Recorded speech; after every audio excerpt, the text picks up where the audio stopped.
Grind! The day that humanity had faced extinction, when inhuman beasts rose from the ground and spread chaos, death, and destruction across the surface of Sera, killing billions in a matter of hours, the single day that started the most devastating conflict in humanity's history. What was Emergence Day? Hello, ladies and animals, and welcome if you're either new to Gears of War and were brought here by the E-Day reveal, or an old fan who needs to brush up on their lore.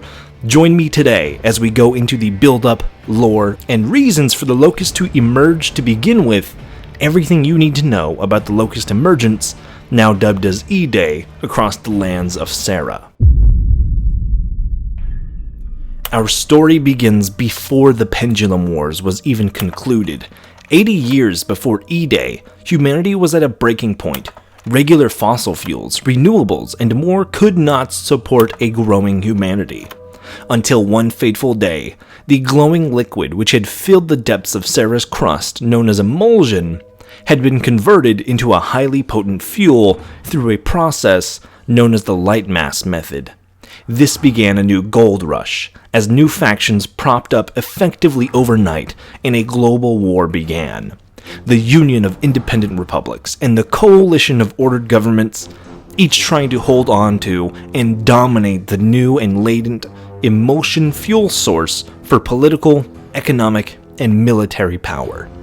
This was the beginning of the Pendulum Wars. Sometime during the course of the war, a scientific research facility known as New Hope was created by the COG in order to study and deal with a new sickness known as rust lung, a devastating respiratory virus caused by extensive exposure to emulsion fumes. During the course of experiments, the lead researcher, a Dr. Niles Sampson, discovered a child of rust lung affected miners who seemed immune to rust lung, to all disease, to aging. This child was Mira, who was the catalyst of the Sires and later the Locust, a genetically designed race of super soldiers who Niles envisioned could replace humanity as their superiors. Once uncovered by the COG's current chairman, Miran Trescu, Niles was forced to end his experiments. The children of the Locust were funneled beneath Mount Kadar deep underground, and the rest of the experiments were violently shut down, with New Hope being entirely classified by the chairman.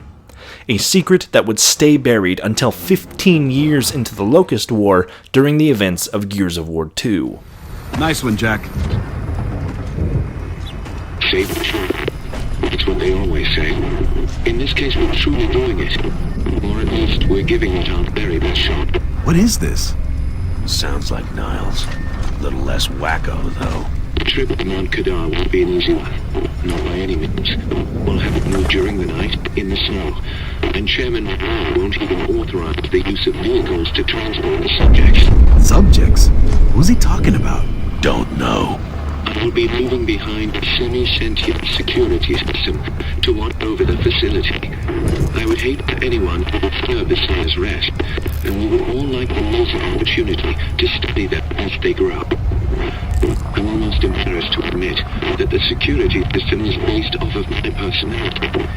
But Jack, what just happened?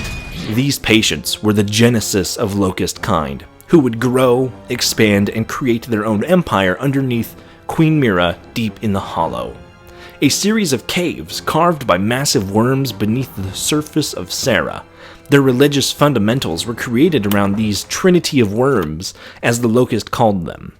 All Locust followed Mira, and the first to be at her side was Uzul Srak, a term that has been invented later on in the series. We know Raam and Karn by the title General, but these are human inventions. To the Locust, the Queen's right hand is Uzul. Below that is Zamel, followed by Ketor.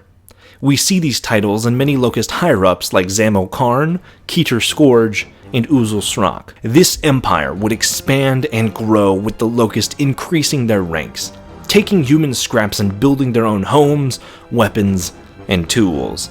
Natural beasts of the Hollow like wretches, krill, and tickers were beaten into the Locust's submission. One of the first Locusts genetically manufactured by Niles was Ukon, who in turn used the same techniques that were used at New Hope to craft monsters of his own, such as the Brumox and Corpsers. As they established themselves, the Locust began to face a greater threat.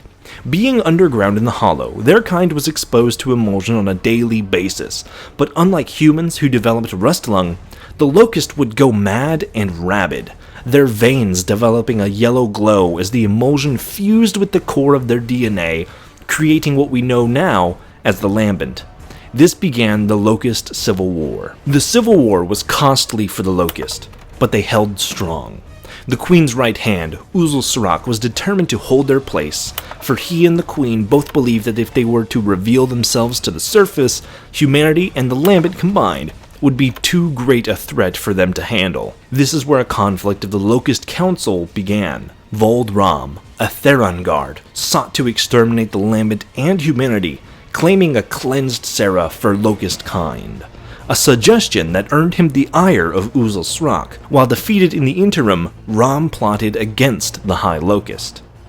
With help from Scourge and Karn, who sympathized with Raam's undying loyalty, cunning, and passion for their people, a defeat from the Lambent was staged, with Surak being publicly humiliated before their queen, who saw him as a failure amongst rising odds.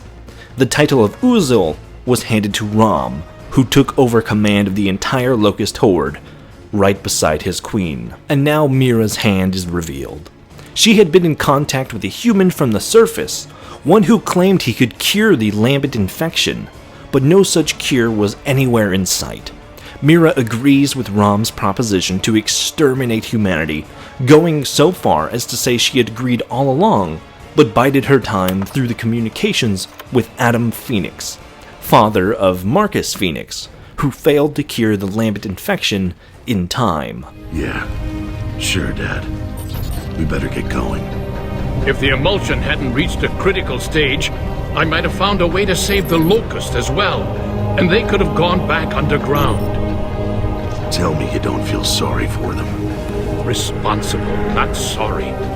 It's my fault they're here, Marcus. I failed to stop the emulsion spreading all those years ago. It drove the Locust out of their warrens. I tried to persuade Mira to keep her people underground, but they couldn't. So then... Wait. Did I hear right? The government knew E-Day was coming, and none of you bothered to warn us? No, just me. Even Prescott didn't know. The plan was set. Raam, Scourge, and Karn were to invade the surface in a surprise attack. Their Emergence Day was now inevitable. The attacks were quick, swift, and brutal. Emerging from below, Raam relished in the chaos, the blood, the fires. Corpsers, flanked by grenadiers and wretches, rose up and ripped apart every human they came across. Even the most prepared of the gears, equipped with the Hammer of Dawn, could not withstand such an attack from such a brutal foe. Zamo Karn was sent to Goraznia, where in a matter of weeks, all that remained of the UIR was wiped out. A series of countries whipped by the ceasefire, now defenseless to this new threat. Uzul, Raam, and Kitor Scourge arose in Jannermont, a cog city. They made quick work of the few gears they came across, the Theron leader drinking in his delightful feast of debauchery. Scourge, as a seer of the Locust kind who had visions of the future, prophesied Raam's meteoric rise and an awful fall. But Raam paid no mind to this as he relished in the bloodshed instead. During their invasion, Raam was ambushed by Surak, who sought vengeance for his humiliation. Instead, he was met with a flurry of torque arrows from Theron guards, with his heart ripped from his chest. He claimed his righteous position as the new Uzul, untainted by the failures of his predecessor. The Locust attacked city after city. Larger assaults like that of Halvo Bay, a military city where the Cog's Onyx Guard were trained. Elite special forces that protected the vital infrastructure and political figureheads of the nation. Even they could not withstand. A year into the battles, Raam's offensive was so effective that it forced Chairman Prescott to launch what he called the Fortification Act, which called all of the COG back to the Jacinto Plateau with just 3 days warning, before striking nearly 90% of the globe with the Hammer of Dawn to slow the Locust assault, calling upon the Hammer's destructive qualities to wreak devastating destruction in a desperate attempt to ensure the survival of their species. But it would not stop the Horde. From here, Raam had developed a new strategy we see employed in Elima during Raam's Shadow, where they use cedars to release a type of ink into the sky, making it dark enough for the krill, essentially piranhas with wings, to rise from the hollow and make human cities inhospitable. This same tactic would be employed to fester the krill within Ephira, one of the COG's greatest cities. From here, Raam would go on to lay waste to humanity for years on end until he was defeated 14 years after Emergence by Marcus Phoenix and Dominic Santiago. As for the events of the new game, we know they will be taking place in the Kelowna City District, meaning Raam, Scourge, and Karn will likely not appear. Unless the game goes forward to the events of Gears of War Judgment and the Battle of Halvode Bay, where we know Marcus and Dom were briefly staged during Karn's invasion of the Onyx Academy.